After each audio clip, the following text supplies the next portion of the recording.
Confocal Microscopy and Biomedical Research by Richard Logan. Background Introduction. Confocal microscopy was a major advance in biological imaging. They can produce images with greater sensitivity, contrast, and resolution than those produced with normal light microscopes. In 1957, Marvin Minsky patented the first confocal microscope.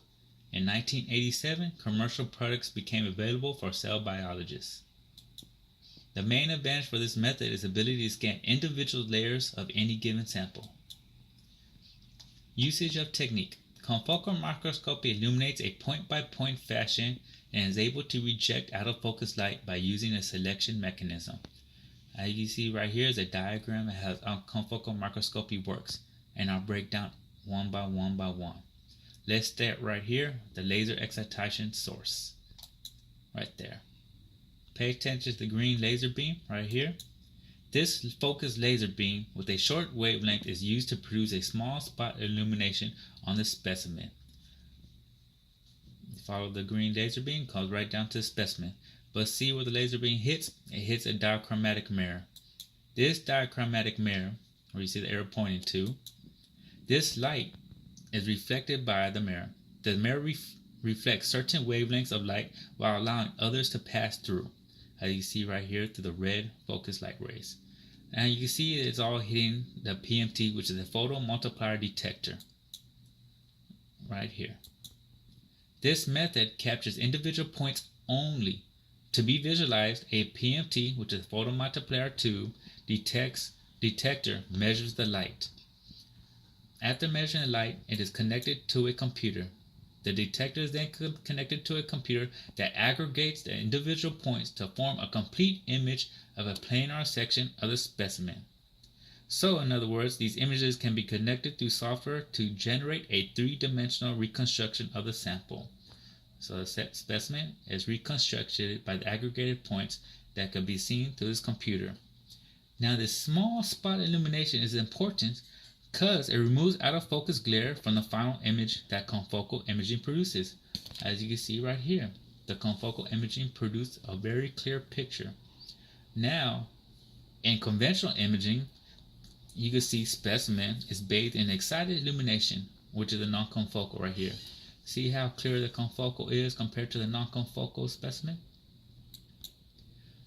Now, International Journal of Burns and Trauma published an article titled Application of Laser Scanning Confocal Microscopy in the Soft Tissue Exquisite Structure for 3D Scan. Three-dimensional printing is a new development technology in biological medicine. Currently in tissue engineering research, swine and bovine are used because of the similarity of the tissue structure to that of humans. But swine and bovine acellular matrices have slow cellularization as well as low survival rates, therefore can only be used for provisional wound covering. So the authors of this paper asked a key question, which was, can collagen be used as a scaffold material that encourages cell growth and rapid vascularization? Based on the current research on tissue engineering, it was found that traditional plain scaffold material could not generate a satisfying effect of growth, proliferation, differentiation, and adhesion of cells. So they started to make 3D views using a computer, which can reflect cell growth conditions better in a 3D scaffold. But prior to doing this, they have to scan the structure of the natural biological tissue. Then you can construct the 3D printing model through the scanned data. Confocal microscopy can determine position of the molecule or the distribution state of subcellular structure to carry out qualitative research. As these authors did in this paper, right here, they used GFP, which is green fluorescent protein, to label type 1 collagen and observed forms of type 1 collagen in tissue sections via 3D reconstruction. So A graph right here is an image under 200 magnification field where the GFP indicates existence of collagen fibers.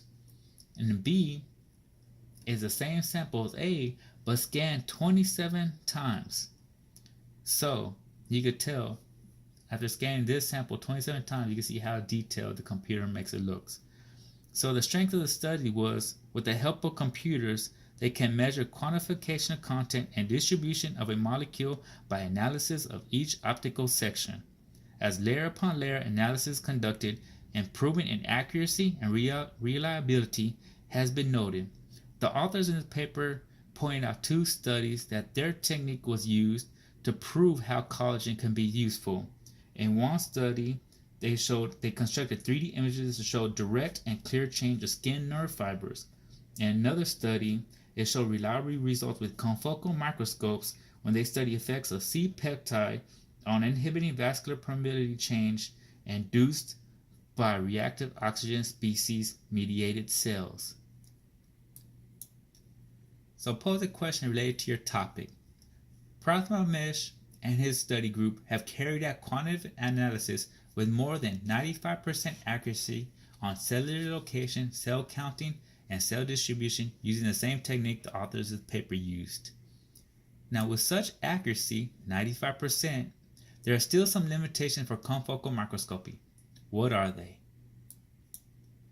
References.